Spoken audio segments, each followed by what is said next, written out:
So next Imandi Ramarao గారు Devara cinema release అయింది, చూసే ఉంటారు. ఎలా ఉంది ఏంటి అండ్ ఎందుకు ఆయన కటౌట్లు కానీ ఇవన్నీ తగలబెట్టాల్సిన పరిస్థితి ఎందుకు తీసుకొచ్చారు? అండ్ ఇంకొక ప్రశ్న ఏంటంటే ఆచార్య 2 తో పోలుస్తున్నారు దేవరాని, ఎంతవరకు కరెక్ట్ అంటారు? ఫస్ట్ ఆఫ్ ఆల్ ఎవరైనా ట్రోల్ చేసినట్టయితే ఆచార్య 2 అని అది చాలా తెలివితో కూపని. ఎందుకంటే ఒక పచ్చని చెట్టు మీద నిప్పుల కుంపటి పెడితే ఎలాగైతే దగ్ధం అయిపోతుందో అలాగే చక్కగా ఆ సినిమా వచ్చిన తర్వాత శుభం 2 సినిమా వస్తే ఆచార్య 2 అని పెట్టడంతో ఎంతసేపు ఇలా నొక్కితే ఆ పేరు వచ్చేస్తుంది. కానీ దాని వెనక ఇద్దరు, ఒక హీరో ఒక డైరెక్టర్ ఉన్నాడు. ఒక డైరెక్టర్ కొరటాల శివ చౌబ్రతుల మధ్య ఉన్నాడు. ఆచార్య సినిమా తీసి ఆల్మోస్ట్ ఆస్తులు అన్ని పోగొట్టుకున్నాడు తను కూడా. అటువంటి సినిమా మీద మీరు అదే ఆచార్యాన్ని గుర్తు చేస్తూ ఈ 2 అని పెట్టడం ఏంటంటే మీరు అంత అర్థం చేసుకున్నారో లేదో గాని, ఒరే నువ్వు ఫ్లాప్ సినిమాలో చేస్తారా, నీ బతుక్కి మంచి సినిమాలు తీయు అనే అర్థం ఒకటి వస్తుంది. రెండోది ఏంటంటే ఇక్కడ తారక్కిని అక్కడ చరణ్కి ముడి పెడుతున్నారు అన్నమాట. చరణ్ వాళ్ళ తాలూ ఫ్యాన్స్ ఏమనుకుంటారు, మా సినిమా ఫెయిల్ అయింది, నీ సినిమా కూడా ఫెయిల్ అయింది కదా అనుకుంటారు కదా. అంత దూరం ఫ్యాన్స్ అంటే అయ్యే ఆలోచిస్తారు అనమాట. సో ముందు ఆ విధంగా ట్రోల్ చేయడం చాలా తప్పు. ఎవరైనా ఉంటే అది అలా మానేస్తేనే మంచిది. మనం చేసిన పని ఎవరికైనా స్ఫూర్తిదాయకంగా ఉండాలి కానీ నలుగురు అంటే జీవన ప్రమాణాలతో ముడిపడి ఉండకూడదు. ఒక సినిమా చేయడానికి ఎంతో మంది కష్టపడి ఉంటారు. అంతే కదా, లైట్ బాయ్ దగ్గర నుంచి డైరెక్టర్ దాకా హీరో దాకా ఎంతో మంది కష్టపడి ఉంటారు. ఒక చిన్న థంబ్నెయిల్ పెట్టి దాన్ని చెప్పడం అనేది వెరీ రాంగ్. అది ఆచార్య 2 కూడా అది ఎందుకు ఫెయిల్ అయింది కానీ అంత అంటే డిజాస్టర్ అయితే కాదు. There you are. ఇక్కడ ఏంటంటే సినిమాలో ఉన్నటువంటి విశేషం ఏంటంటే ఎక్స్ట్రాడినరీ పెర్ఫార్మెన్స్ చూపిద్దామనే ఆలోచనతో, అంటే సంక్షిప్తంగా చెప్పుకుందాం, చూపిద్దామనే ఉద్దేశంతో అక్కడ అగ్రెసివ్నెస్ ఎక్కువైంది ఆయనలో. ఆ యాక్షన్ పార్ట్ ఎక్కువైంది. అయితే యాక్షన్ పార్ట్ ని సెల్యులాయిడ్ మీద చూపించేటువంటి ఎఫెక్ట్స్ దెబ్బతిన్నాయి. ఎక్సెప్ట్ ఆ సొరచేప ఎఫెక్ట్, టెక్నికల్ ఇష్యూస్ ఉన్నాయి. స్క్రీన్ ప్లే కరెక్ట్ గా రాసుకోలేకపోయాడు. సెకండ్ హాఫ్ ఎలాగైతే ఉంటుందో ఇక్కడ సినిమా సక్సెస్ కి కొన్ని మూల సూత్రాలు ఉంటాయి. అదే టెక్నీషియన్ గా చెప్తున్నాను అనమాట.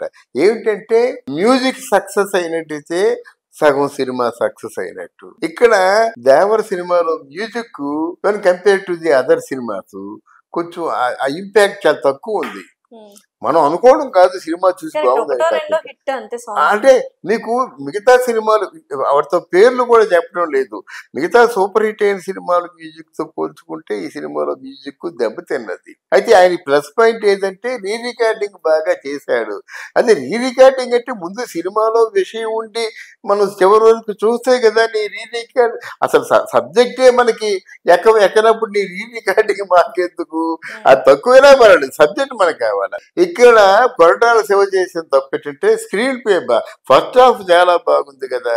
ఇక్కడ ఫస్ట్ హాఫ్ ఎలా కొంచెం ల్యాగ్స్ వచ్చినప్పుడు కూడా ఎన్ని పరిచయాలు ఇంట్రడక్షన్ అన్ని ఓసారి అల్లడంలో కొంచెం చిన్న ల్యాగ్ వస్తుంది. కానీ సెకండ్ హాఫ్ లో మాత్రం కథ కావాలి, ఎక్కడ కావాలో అక్కడ ల్యాగ్ వచ్చింది. ఇక్కడ ఫస్ట్ హాఫ్ చాలా బాగుంది అంటున్నారు, అది ఎక్కడ కావాలో అక్కడ ల్యాగ్ వచ్చింది. అక్కడ ల్యాగ్ వచ్చేసరికి ఇంకా మిగతా వారు చూస్తారు కదా. ఇప్పుడు అంతకుముందు శోభనబాబు అంటుండేవాడు, రామారావు ఇక్కడ క్లాప్ కొట్టగానే ఆయన ఫ్లాప్ కొడతారట. అంటే క్లాప్ కొట్టగానే సినిమా అవ్వకముందే ఫ్లాప్ అనేస్తారు. అలాంటి వాళ్ళకి పప్పుగూడి సందర్భం. ఏంటి ల్యాగ్ వచ్చేసింది అంటే సినిమా వెళ్ళిపోతుంది ఎక్కడ ఆగటం లేదు. నేను వాళ్ళ మాటలు విన్నానన్నమాట. అందువల్ల ఇక్కడ శివపాత్ర కొంచెం అంత నిరూపించుకోలేదు. ఎన్టీ రామారావు గారు అంటే తారక్ గురించి వేరెత్తి చూపించవలసిన అవసరం లేదు. ఆయనకి ఏంటంటే ఒక విధంగా చాలా డైనమిక్ యాక్టర్. అంటే లేదమ్మా, తారక్ డైనమిక్ యాక్టర్ మామూలు కాదు. తర్వాత ఆయనలో నేను ఎప్పుడు అసలు తారక్ తాలూకు ఫస్ట్ ఇంటర్వ్యూ చేసింది నేను. For your contest information, Balaramayanam cinema తీస్తుండగా అన్నపూర్ణ స్టూడియోస్ లోను MS Reddy garu Ravayya senior journalist కదా, నువ్వు రాస్తే బాగుంటుందంటే అప్పుడు చిన్న పిల్లడు మాట సీతని ఆయన్ని ఇంటర్వ్యూ చేశాను. ఆ పుస్తకం తీసుకొచ్చి చూపిస్తా. డెఫినెట్లీ. అది అందువలన అప్పుడే చెప్పాను, ఎక్కడంటే నువ్వు స్టూడెంట్ నెంబర్ 1 లోను we miss all the fun, we miss all the joy చూసారా, అంతవరకు డాన్స్ చేస్తుంటాడు. ఎమిచ్యూర్ యాక్టర్ అప్పుడు ఫస్ట్ సినిమా we miss all the fun అనేసరికి ఆ ముఖంలో ఎక్స్ప్రెషన్స్, అంత ప్యాథటిక్ ఎక్స్ప్రెషన్స్ ఎమిచ్యూర్స్ ఎవరు పలికించలేరు. కానీ పెర్ఫెక్ట్ గా పలికించి ఆ సినిమా ఆ పాట గుర్తుండిపోయేలా చేశారన్నమాట. దేవరలో ఎలా ఉంది యాక్టింగ్ మరి? అది ఇప్పుడు ఆయన dynamic, no doubt and triple సినిమాలో మీకు ఎన్టీఆర్ యాక్టర్ అంటే ఏం జ్ఞాపకొస్తుంది? కొమరం భీముడు అనే పాట చూసారా, అదొకటిసారి సినిమాకి. అలా ఆ కొమరం భీముడు సాంగ్ చాలు, మిగతా సినిమా అంతా మామూలుగా కదలేకపోయినా ఆయన ఏదో గందరగోళం చేశాడు రాజమౌళి. ఆయన కాబట్టి సక్సెస్. ఆ సినిమా కథ ఏంటమ్మా, త్రిపురాలు ఒక అమ్మాయి పాట పాడుతుంది, ఆ బ్రిటిష్ వాడు తీసుకెళ్ళిపోతాడు, వాడు వెనకెళ్ళి మొత్తం అందరినీ చెదకొట్టి అమ్మాయిని వెనక్కి తీసుకొచ్చేస్తారు. అదే కదా కథ.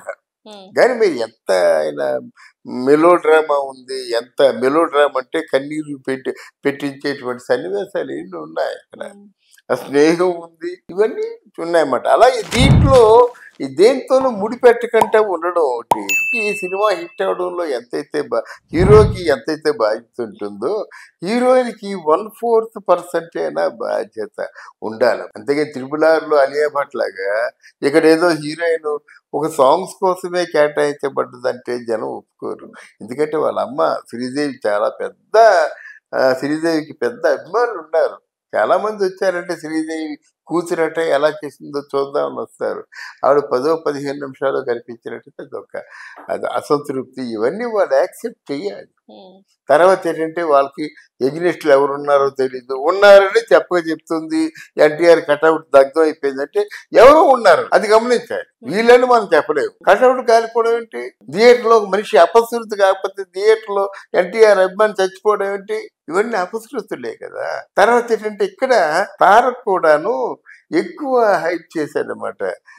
నా తాలూకా అంటే వాళ్ళ అభిమానుల్ని రెచ్చగొట్టినట్ట, అభిమానులకి ఆనందపరిచినట్ట నాకు తెలియదు. కానీ ఈ సినిమా చూసి నా అభిమాని ప్రతి ఒక్కరు కూడా కాళ్ళు ఎగరేసుకొని తిరుగుతాడని చెప్పడం, మీ సెలబ్రిటీగా మీరు బాధ్యత గల మనుషులుగా మనం చెప్పకూడదు.